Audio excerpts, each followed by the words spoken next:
মিনহা পড়েন, মিনহা খালাকনাকুম ওয়া ফিহা নুঈদুকুম ওয়া মিনহা নুখরিজুকুম তারাতান উখরা। কার কথা? আল্লাহর কথা। আল্লাহ বলেন মিনহা খালাকনাকুম, এর মানে কি, অর্থ কি? এই মাটির থেকে সৃষ্টি, এই মাটিতে রাখা হইলো, তাই না? আসলে কি অর্থ এটা? সারা জীবন আমরা এই অর্থ করতেছি। বন্ধুরা আমার, মশলা শোনেন, ফতুয়া শোনেন, আগে কিভাবে মাটি দিতে হবে, আতাইলা কোন দিক থেকে দেবেন। আমি গত কয়েকদিন আগেও বাইহাকি শরীফের হাদিসটা পড়ে আসলাম। মানুষে আতাইলা দেওয়ার সময় দেয় মাথার থেকে পেছনের দিকে আতাইলা দেয়, তাই না? আপনারা কোন দিকে দেন? মাথার থেকে পেছনের দিকে। বাইরে আমার হাদিস পড়ে আসলাম, আতাইলা দিবেন পেছনের থেকে। আল্লাহ রাসূল বলছেন কবরবাসী, ওই কবরবাসী সে সব কিছু শুনতে পায়, সে সব শুনতে পায়। বাক শক্তিবিহীন একটা রূহ তার ভিতরে রয়ে যায়। আর দুনিয়ার ওই মৃত্যু ব্যক্তি কত আর্তনাদ করে আফসোস করে, দুনিয়ার পশু পাখি গাছপালা তুরতা শুনতে পায়, কেবল মানব জাতি এই কথা শুনতে পায় না। সুবহানাল্লাহ পড়বেন না? সুবহানাল্লাহ। সুবহানাল্লাহ পড়লে তো নেকি আছে, কি গো নেকি নাই? কত নেকি পাওয়া যায়? একবার সুবহানাল্লাহ পড়লে 49 কোটি নেকি পাওয়া যায়। সুবহানাল্লাহ। শুধু তাই না, বুখারীর হাদিসে বললাম, যেই বুখারী শরীফে 7275 গান হাদিস, এই বুখারী শরীফের হাদিস আসছে, হুজুর বলছেন যেই ব্যক্তি মুহাব্বতের সঙ্গে সুবহানাল্লাহ পড়ে, একবার সুবহানাল্লাহ পড়ার সঙ্গে সঙ্গে আমার আল্লাহ জান্নাতের ভিতরে তার জন্য একটা গাছ তৈরি করে। 1000 বার সুবহানাল্লাহ পড়বেন, 1000 গাছ হবে জান্নাতের মধ্যে। ও ভাইরা, আপনারা কি চান না জান্নাতের মধ্যে গাছ বানাই? চান না? জান্নাতে গাছ গাড়তে চান না? যা জান্নাতের ভিতরে গাছ গাড়বেন, 10,000 বার সুবহানাল্লাহ পড়বেন, 10,000 গাছ হয়ে যাবে। নবী বলেন ওই গাছটা কত বড় হবে উম্মতেরা জেনে রাখো, এই গাছটা দুনিয়ার সাধারণ গাছের মতো হবে না রে, গাছটা এত বড় হবে। একজন এই পৃথিবীতে দ্রুতগামী ঘোড়া বিশ্রামবিহীন অবস্থায়, ওই ঘোড়া নিয়ে যদি গাছের একদিক থেকে দৌড় মারো, ঘোড়া কোনো জায়গায় থামবে না, দাঁড়াবে না, বিশ্রাম নেবে না, অপেক্ষা করবে না, বিশ্রামবিহীন অবস্থায় দৌড়াবে। 100-200 বৎসর না, 500 বৎসর পর্যন্ত দৌড়াইয়া ঘোড়াটা ধপাস দিয়ে পড়ে যাবে। রাসূল বলছেন তবু তোমার সুবহানাল্লাহ বলার গাছের ছায়া থেকে ঘোড়াটা বের হতে পারবে না। সুবহানাল্লাহ। জোরে কোন সুবহানাল্লাহ। বন্ধুরা আমার, মাহফিল করেছেন, মাহফিলের একটা মর্যাদা আমাদের রক্ষা করা লাগবে। এই যে কবরবাসী, অনেকেই কবরে আসেন, মৃত্যু হয়ে গেছে, 6 দিন পরে লোক খসে যাবে, 6 দিন পরে লোক খসে যাবে, 9 দিন পরে শুন কবর গাহের সামান নিতে কইরো না কেউ ভুল, কবর জাগা ভালো না, কবর জাগা ভালো না, কোন কবর জাগা ভালো না রে, কবর জাগা ভালো না। 6 দিন পরে লোক খসে যাবে, 6 দিন পরে লোক খসে যাবে, 9 দিন পরে চুন কবর গাহের সামান নিতে কইরো না কেউ ভুল, কবর জাগা ভালো না রে, কবর জাগা ভালো না। 17 দিন পরে পেট ফেড়ে যাবে, 17 দিন পরে পেট ফেড়ে যাবে, পোকার খাদ্য হবে। 60 দিন পরে গোস্ত খসে কঙ্কাল হয়ে যাবে। 90 দিন পরে হাড়ের জোড়া, 90 দিন পরে হাররে চোরা পইরা পইরা রবে কবর জাগা ভালো না, কবর জাগা ভালো না। যাওয়া লাগবে কি ওই জায়গায়? এই কবরে যেদিন আপনি মাটি নিবেন, যদি শুধু বলেন মিনহা খালাকনাকুম, একটু অর্থ শোনেন। মিন মানে হইতে, হা মানে উহা। মিন মানে হইতে, হা মানে উহা। খালাকনাকুম উহা হইতে সৃষ্টি করা হয়েছে। ওয়া ফিহা, ওয়া মানে এবং, ফি মানে মধ্যে, হা মানে উহা। নুঈদুকুম, নুঈদ মানে পুইতা দেওয়া, গেড়ে দেওয়া। আল্লাহ বলেন উহার মধ্যে তোমাকে পুঁতে দেওয়া হবে। ওয়া মিনহা নুখরিজুকুম তারাতান উখরা, উহার থেকে তোমাদেরকে আবার বের করে আনা হবে। তাইলে এখানে তো মাটির কথা নাই। মাটির কথা থাকলে তুরাব থাকতো, সালসাল থাকতো, কিন্তু মাটির তো এটা শব্দ নাই। এই দোয়ার মধ্যে, আয়াতের মধ্যে কোনো মাটির শব্দ নাই, উহার কথা বলা হয়েছে। তাফসীর কারকগণ রিসার্চ করেছেন, গবেষণা করে বের করেছেন উহা কি। উহা একটা দুইটা না, উহা পাওয়া গেছে 8 প্রকার, তারপরে 13 প্রকার। 13 আর 10 কত হয়? 13 আর 10 কত? 23 প্রকার। 23 প্রকার জিনিস আল্লাহ মানুষ বানাইছে। আমি এখানে নোট করে আনছি এই আয়াতগুলি, রিসার্চ করে গবেষণা করে তাফসীরগুলি বের করে আমি এখানে নোট করে আনছি। 23টা জিনিস দিয়ে আল্লাহ মানুষ বানাইছে। জোরে কোন সুবহানাল্লাহ। আমরা শুধু কি মাটি দিয়ে বানাইছে, মাটির মধ্যে রাখলাম তা না। কি কি দিয়ে আল্লাহ বানাইলো শোনা দরকার, জনের দরকার। তাইলে ওই দোয়া পরে দোয়াটাকে ঠেকেন, ওখানে পড়বেন মিনহা খালাকনাকুম ওয়া ফিহা নুঈদুকুম ওয়া মিনহা নুখরিজুকুম তারাতান উখরা। ও ভাইরা, হাজার হাজার বার যদি এই আয়াতটা পড়া তুমি যদি কবরবাসীকে কবর মাটি দাও, তোমার মাটি দেওয়ার দায়িত্ব পালন হবে না, কোনো ফল হবে না, কোনো লাভ হবে না। সুবহানাল্লাহ পড়বেন না? সুবহানাল্লাহ। বিসমিল্লাহ। ঘুমাইছেন নাকি? আপনি যতবার পড়বেন লাভ হবে না। লাভ হবে কোনটা? আপনি এই কোরআনের আয়াত যখন পড়বেন, আপনি পড়বেন বিসমিল্লাহির রহমানির রহিম, মিনহা খালাকনাকুম ওয়া ফিহা নুঈদুকুম ওয়া মিনহা নুখরিজুকুম তারাতান উখরা। বিসমিল্লাহ ছাড়া মাটি দেওয়ার কোনো বিধান নাই। যদি আপনি এই দোয়া না পড়তে পারেন, আপনি যদি আয়াতটা নাও পড়েন তাও চলবে, শুধু বিসমিল্লাহির রহমানির রহিম বইলাও যদি মাটি দেন, আপনার দায়িত্ব পালন হবে, হক আদায় হয়ে যাবে, কবরবাসীর হক আদায় হয়ে যাবে। আর যদি আয়াতটা পড়েন, ভালো পড়তে পারেন আরো ভালো, আপনি পড়েন, কিন্তু বিসমিল্লাহ ছাড়া মাটি দেওয়ার বিধান পাওয়া যায় নাই। রাসূল সাল্লাল্লাহু আলাইহি ওয়াসাল্লাম বিসমিল্লাহ দিয়ে মাটি দিয়েছেন, সাহাবারা দিয়েছেন। আমার রাসূল যা করছেন তাই করা লাগবে কিনা? জোরে কোন তাই করা লাগবে না? তাহলে আজকে থেকে যারা বিসমিল্লাহ ছাড়া মাটি দিয়েছেন ভুল করছেন, বিসমিল্লাহ সহকারে মাটি দিবেন। যদি আয়াত নাও পড়তে পারেন, কিন্তু বিসমিল্লাহ বাদ দেওয়া যাবে না। বিসমিল্লাহির রহমানির রহিম বইলা দিলে না, বাস। Thank you. জোরে বলেন ঠিক। রাত যেহেতু বেশি করে 11:30, এই জন্য আমি বিভিন্ন দিক দিয়ে আপনাদেরকে বোঝানোর জন্য যে আপনার বিষয়বস্তু নিয়ে সামনে আনা, আমি তা আনতেছি না, কিন্তু একজন লোক উঠা যাবেন না। আসুন আমার ভাইয়েরা, বন্ধুরা, কথা বলতেছিলাম আদর্শ মানতে হবে কার? আল্লাহ, রাসূলের। আর আইন মানতে হবে কার? আল্লাহ। আইন মানবো আল্লাহর, আদর্শ মানবো রাসূলের। জিনিস দুইটা না একটা? দুইটা জিনিস। এই যে দাদা আইছে, আমি খালি মনে মনে ভাবতেছি কে রে, গরম পানি দিল পানি হেনে নাই কেন? বারবার ঠেকা যায় মোহাব্বতের সঙ্গে। আপনার একটু জেগের করুন লা ইলাহা ইল্লাল্লাহ,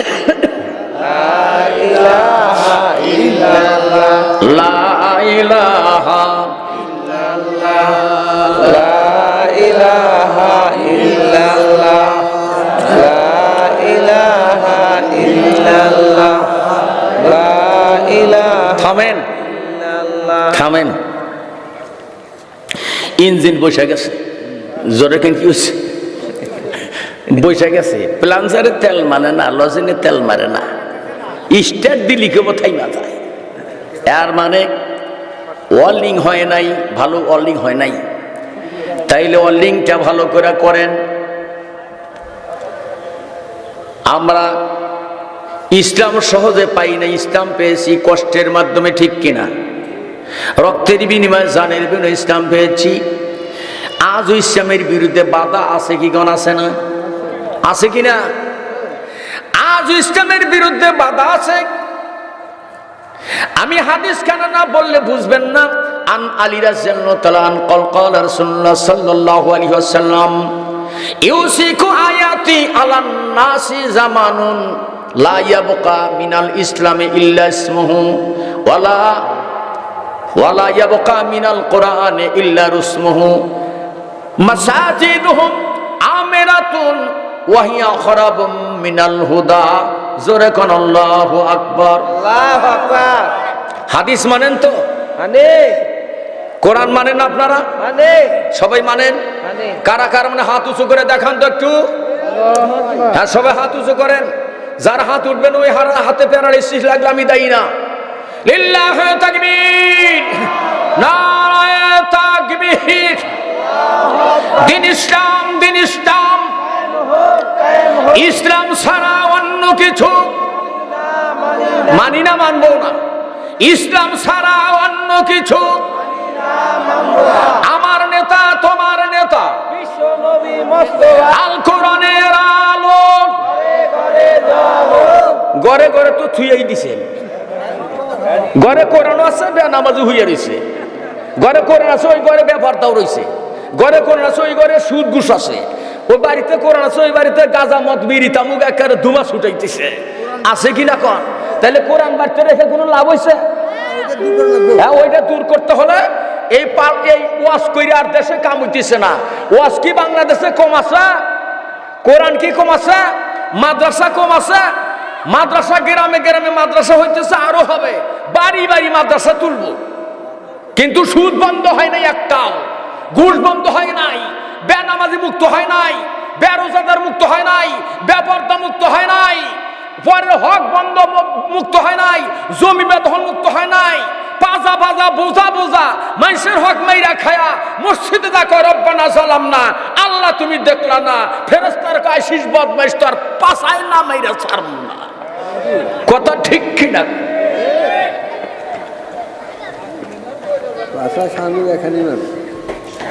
আর আমরা কি কই? আমরা কি কই? আমরা কই কি? নামাজ পড়ো, রোজা করো মুমিন ভাই। আরে কত সুর দেই যে আমরা আলেম ওলামারা, বক্তারা ওয়াজ করতেছি, মানুষ পাগল বানাইতেছি, আসল কাম নাই, ঠিক কিনা? নামাজ পড়ো, রোজা করো মুমিন ভাই, মসজিদ থেকে বারায়া দেখি জুতা নাই, ঠিক কিনা? জোরে কোন, আরো জোরে কোন। ঠিক? হাত উঁচু করে বলেন ঠিক। জ্বর তো সারা দেন, শয়তান ভাগা দেন, অলসতা দূর করে দেন। হ্যাঁ, তাইলে নামাজ পড়ো, রোজা করো মুমিন ভাই, কইতি কইতি বারা দেহি জুতা নাই। এই তো হলো দেশের অবস্থা ভাই। এটাকে পরিবর্তন করতে হলে কোরআন পাঠাতে হবে আইনের পার্লামেন্টে। ওখান থেকে আইন পাস হবে। নামাজি গ্রামে কয়টা আছে? গোয়েন্দা দিব সরকারে, ইসলাম কায়েম হবে, গোয়েন্দা দিব, বেনামাজি তালাশ করো। একটা বেনামাজি দিয়ে দৈরা দিতে পারবা, তাকে 10,000 টাকা পুরস্কার, আর ওই বেনামাজির 6 মাসের জেল, 50,000 টাকা জরিমানা। একটা বেনামাজি খুঁজে পাওয়া। আর নামাজের রস করতে করতে পাগল হয়ে যেতেছি, কাজ নাই। সংসদে পাঠাতে হবে কোরআনের আইন। কথা বলেন ঠিক কিনা? আল্লাহ হেফাজত করুন, বলুন আমিন। বন্ধুরা আমার, ভাইরা আমার, তাইলে হাদিস খানা শোনেন। আল্লাহর নবী রহমত নবী হাদিস বর্ণনা করেছেন, হযরত আলী রাদিয়াল্লাহু তাআলা আনহু থেকে বর্ণিত, ইউসিকু আয়াতি আলান নাস জামানুন, রাসূল সাল্লাল্লাহু আলাইহি ওয়াসাল্লাম বলেন অতি শীঘ্র, অল্প দিনের মধ্যে অতি শীঘ্রই মানুষের কাছে একটা জামানা আসতেছে। জোরে কোন কি আসতেছে? জামানা আসতেছে। ওই জামানায় লা ইয়াবকা মিনাল ইসলামে ইল্লা ইসমুহু, হুজুর সাল্লাল্লাহু আলাইহি ওয়াসাল্লাম বলেন ১৫০০ বছর আগে আল্লাহ রাসূল হাদিস বর্ণনা করলেন, লা ইয়াবকা মিনাল ইসলামে ইল্লা ইসমুহু, ওই জামানায় ইসলামের জন্য স্লোগান হবে, ইসলামের জন্য মিছিল মিটিং হবে, ইসলামের জন্য মাহফিল হবে। ইসলাম ইসলাম শুধু মুখে মুখে থাকবে, বিড়ি খাবে তবু ইসলামের দরদ দেখাবে, গাঁজা খাবে সেও ইসলামের দরদ দেখাবে, চুরি করবে চোরও ইসলাম ইসলাম করবে, করে কিনা? ওই মদ খাবে, মদ খাবে বলো হ্যাঁ ইসলাম ভালোবাসি। এই যে ইসলাম ইসলাম করবে, আল্লাহ রাসূল বলেন ইসলাম শুধু স্বর থাকবে, শব্দ থাকবে, ইসলামের মিছিল মিটিং থাকবে, ইসলামের বৈঠক থাকবে, ইসলাম ইসলাম করবে, কিন্তু ইসলামের আমল থাকবে না। এই যুগ আসতে মনে হয় আরো 15 বছর দেরি আইছে আইছে না? বুঝছেন? কিন্তু আমার রস বুঝতে হবে। আইছে 15 বছর আগে আল্লাহর হাবিব বলেন ওয়ালা ইয়াবকা মিনাল কোরআনে ইল্লা রুসমুহু, হুজুর সাল্লাল্লাহু আলাইহি ওয়াসাল্লাম বলেন ওই জামানায় মানুষে কোরআনের মাদ্রাসা করার জন্য পাগল হয়ে যাবে, কোরআন তিলাওয়াত করবে, কোরআন দান খয়রাত করবে, কোরআন কিনা ঘর বোঝাই করবে, কোরআন চুমু দিবি, কোরআন মানুষ মারা গেলে কোরআন খতম দেবে, অসুখ হইলে কোরআন খতম দেবে, কোরআনের তিলাওয়াত হবে, কোরআনের বয়ান হবে, কোরআনের মাদ্রাসা হবে, কোরআনের জিকির হবে, কিন্তু কোরআনের আইন জমিনে একটাও থাকবে না। কি কষ্ট করতেছে? যা বলতেছেন যে ধীরে ধীরে তাই এই যে সময় যেহেতু কম, না সময় আছে, সময় আছে, থাকবেন তো বসে। তাবারাকা সাইয়্যিদিন খায়রুম মিন বাদাতি সিত্তিনা সানাতিন, আওয়ার প্রফেট হযরত মুহাম্মদ সাল্লাল্লাহু আলাইহি ওয়াসাল্লাম said that 1 hour meditation on the kitchen is better than 60 years prayer। জোরে কোন মারহাবা। আল্লাহ রাসূল বলছেন যে ব্যক্তি 1 ঘন্টাও যদি আল্লাহর পথে জিকির করে, আমার আল্লাহ তাকে সিত্তিনা সানাতিন, ইংলিশে বলা হয় 60 ইয়ার্স প্রেয়ার, 60 বছর ইবাদত যে উত্তম ইবাদত আল্লাহ তাকে দান করে দেন। এজন্য একটু সময় বেশি হলো, কষ্ট তো আমার, কথা ঠিক কিনা? এই যে ফর এক্সাম্পল সেইনাও একটা উদাহরণ দেই, এটা আমার হাতে একটা কাগজ না, কাগজে লিখলাম আগুন আগুন আগুন, 100 বার আগুন লিখলাম, লেখা পকেটে রাখলাম, পকেট পুইরা যাইব, আমার কাপড় পুইরা যাইব। হ্যাঁ লিখে করবো, আগুন ধরান লাগবো, কয় কি আগুন লিখছি তো আমি, হাতে কাগজ তাহলে ধরান লাগে, হ্যাঁ বোঝেও তো। আচ্ছা আচ্ছা দাদা, খুব খুশি হইলাম দাদা।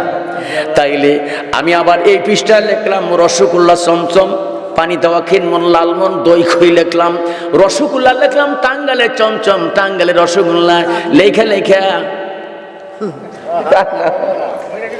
স্বাদ লাগবে তো দাদা। তাইলে রসগোল্লার নাম লেখা, সবকিছু নাম লেখা, স্বাদ লাগবে না। আর একটা উদাহরণ দিই ছোট্ট করে, এটা একটা সিডি, এই সিডির ভিতরে আপনার বাড়ি বিরাট একটা অনুষ্ঠান হবে, অনুষ্ঠানে 1000 মানুষ দাওয়াত দিচ্ছেন, দাওয়াত আসবে, দাওয়াতি মেহমানদেরকে খাওয়াবেন, বিয়ার আয়োজন হোক যেই আয়োজন হোক, এখানে তালিকা লিখলেন, মার্কেটের তালিকা লিখলেন 2 মণ পোলার চাউল, 10 মণ গরুর গোস্ত, 100 খাসি, তারপরে 500 মুরগি, আর এত মশলা, এত লবণ, এত মরিচ, আর মরিচ ফাঁকি, হলুদ ফাঁকি, মশলা ফাঁকি, সব কিছু তালিকা করলেন। তালিকা কইরা এই তালিকাটা নিয়ে বাড়িতে নিয়ে আপনি সকাল থেকে পড়া শুরু করলেন। 2 মণ পোলাওর গোস্ত, পোলাও, 10 মণ গরুর গোস্ত, আর এই 100 খাসি, 500 মুরগি, এই 2 কেজি মশলা, এইভাবে লেখলেন। আর সবাইকে পড়াইলেন সকাল থেকে সন্ধ্যা পর্যন্ত। 1000 মেহমান এসে আপনার বাড়ি হাজির হয়ে গেল।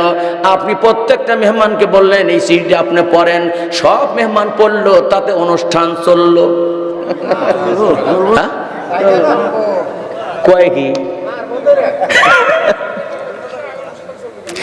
আপনি পোলার চাল লেখা হয়েছে কেনেন নাই, গরুর গোস্ত লেখা হয়েছে কেনেন নাই, আপনার মশলা লেখা হয়েছে কেনেন নাই, এটা রান্নাও করেন নাই, চুলাও বানান নাই, রাইন পাতিল আনেন নাই, এটা সিস্টেম করে বাবুর্চি দিয়া বইটা মাইরা রান্না বান্নাও করেন নাই, শুধু পড়লেন আর পড়লেন আর সবাইকে পড়াইলেন, তাতে তো অনুষ্ঠান চলবে? চলবে না। বোঝেন অনুরূপ আল্লাহর আল্লাহ এটা একটা সিডি পাঠা দিলেন মানব জাতির কাছে, আল্লাহ বান্দার কাছে, মানুষের কাছে দিলেন। এর ভিতরে আল্লাহ নামাজের কথা, রোজার কথা, ভালো মন্দের কথা আল্লাহ এখানে ঘোষণা করে দিয়েছেন। আল্লাহ বিচারের কথা বলছেন, এই অন্যায় করলে এতটুকু শাস্তি দাও, এই অন্যায় করলে এতটুকু দাও। এইভাবে আল্লাহ তাআলা সিডি দিলেন। আর সেই সিডি আমরা শুধু পড়লাম, হাজার হাজার মানুষ, আমরা শুধু তেলাওয়াতের কিতাব বানাইলাম, শুধু তেলাওয়াত করলাম, মানুষ মারা গেলে তেলাওয়াত করলাম, সব করলাম, কিন্তু আমরা তালিকা দেখা মার্কেট কইরা আয়োজন করলাম না। ঠিক কিনা? তাতে কি কোরআনের হক আদায় হলো? কোরআনের হক আদায় করতে গেলে আমাদের কোরআনের আইন মানতে হবে। এই কোরআনের ভিতরে 90,000 বিচারের ফয়সালা দেওয়া আছে। জোরে কোন সুবহানাল্লাহ। কত হাজার? 90,000 বিচারের ফয়সালা কোরআনে দেওয়া আছে। বন্ধুরা আমার, ভাইরা আমার, যেহেতু টাইম আমার স্বল্প, আমি কোনো বিচার উত্থাপন করলে তো টাইম লাগবে লম্বা। আসুন কোরআনে 90,000 বিচারের মধ্যে একটি বিচার আপনাদের সামনে উত্থাপন করে আমার সঙ্গে পড়ুন। আউযু বিল্লাহি মিনাশ শাইতানির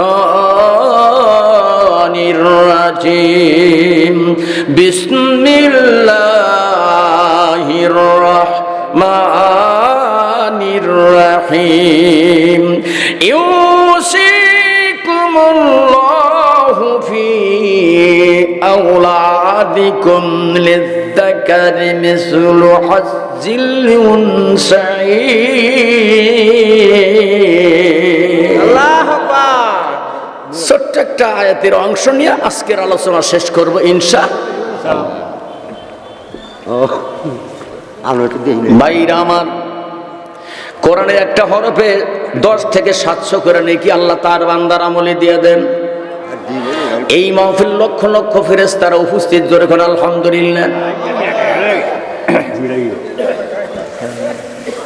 খাও তোমরা আমার ওই যে সাদা পানি। আল্লাহ হেফাজত করুন, বলুন আমিন। আসুন আমার ভাইরা, বন্ধুরা, এই আয়াত দিয়া হযরত ওমর রাদিয়াল্লাহু তাআলা বিচার করলেন। 36টা রাষ্ট্রের প্রেসিডেন্ট, অর্ধ দুনিয়ার বাদশা আমিরুল মুমিনিন ওমর রাদিয়াল্লাহু তাআলা কেমন আল্লাহওয়ালা ছিলেন, কেমন আল্লাহওয়ালা ছিলেন।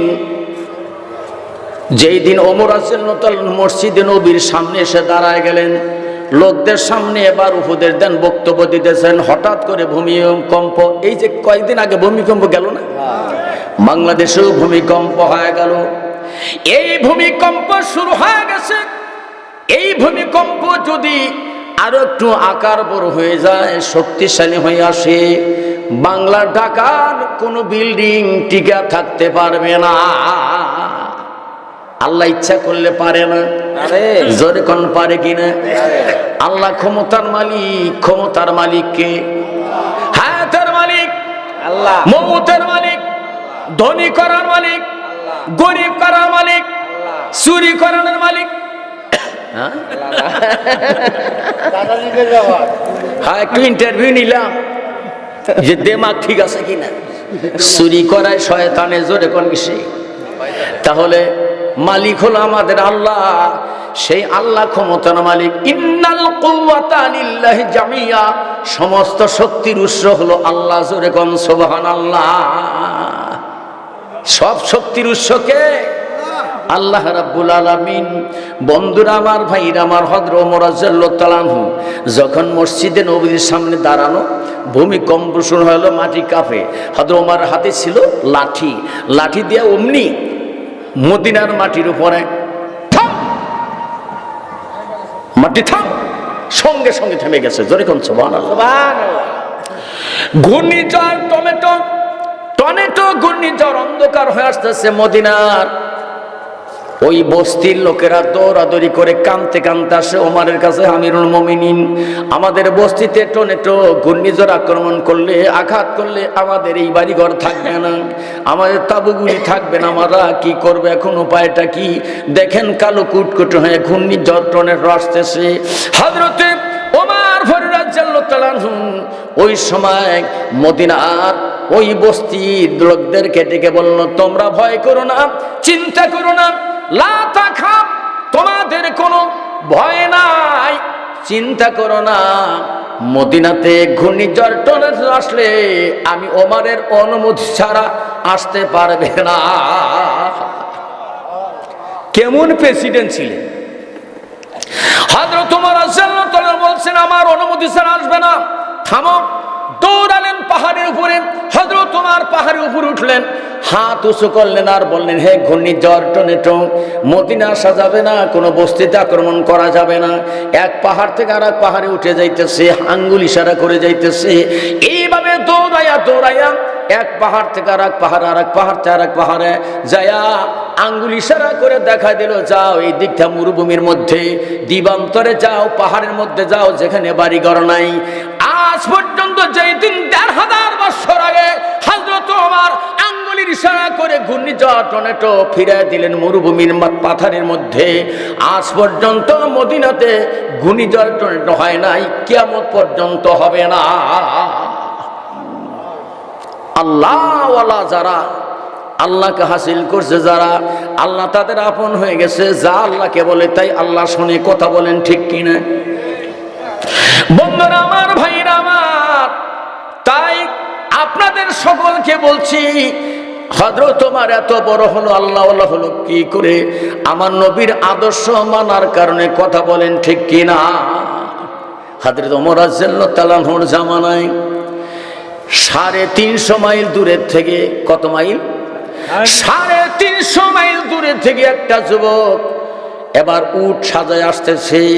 যুবক কান্দে, আল্লাহ, জীবন ভর নাম শুনলাম হযরত ওমরের, এত নাম শুনলাম, আল্লাহ, 36টা রাষ্ট্রের সরকার, অর্ধ দুনিয়ার বাদশা ওমর, যার নাম শুনলাম জীবনে কোনোদিন দেখলাম না।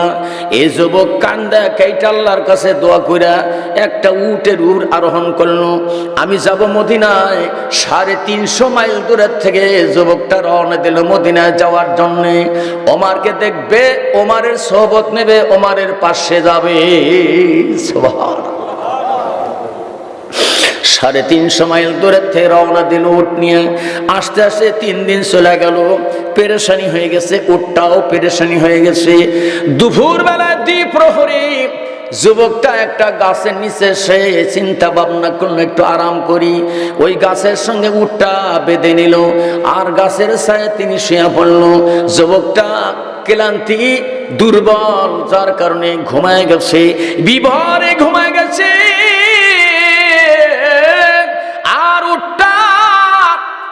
নাড়াচাড়া করতে করতে রশিটা খসে গেছে। খসে গিয়া উটটা এবার ক্ষুধার্ত উট যাইতেছে পাশে। কোথায় যাবে? একটা খেজুরের বাগান, কেবল আধাত করে খেজুরের চারা উঠছে, খেজুরের বীজ বপন করছে। এই খেজুরের চারার বাগানে গিয়া উটগুলি কামড় দিয়া খেজুরের ওই গাছগুলি কামড়াইয়া ধরে অমনি উকড়ে উঠা যায়। যে নতুন গাছ, ছোট ছোট চারা উঠে বিরান করতেছে। বিকাল হয়ে গেছে। এই বাগানের মালিক, এই জমির মালিক একজন বুড়ো মানুষ। এই মানুষটা এবার রওনা দিল, যাই আমি একটু বাগানটা দেখি, জমিটা দেখে আসি। এই খেজুরের বাগানে সে দেখে একটা উট বিরান করতেছে, সব চারাগুলি উঠে ফেলতেছে। বুড়া মানুষটাকে, হায় আল্লাহ, আমি কত কষ্ট করে চারা লাগাইছি, আঘাত করে চারা উঠছে, আর সেই চারাগুলি উঠে ফেলতেছে, উকড়ায় দিতেছে। এবার ছোট ছোট কঙ্কর গুলি হাতে নিয়ে ওই উঠকে ঢিল মারতেছে।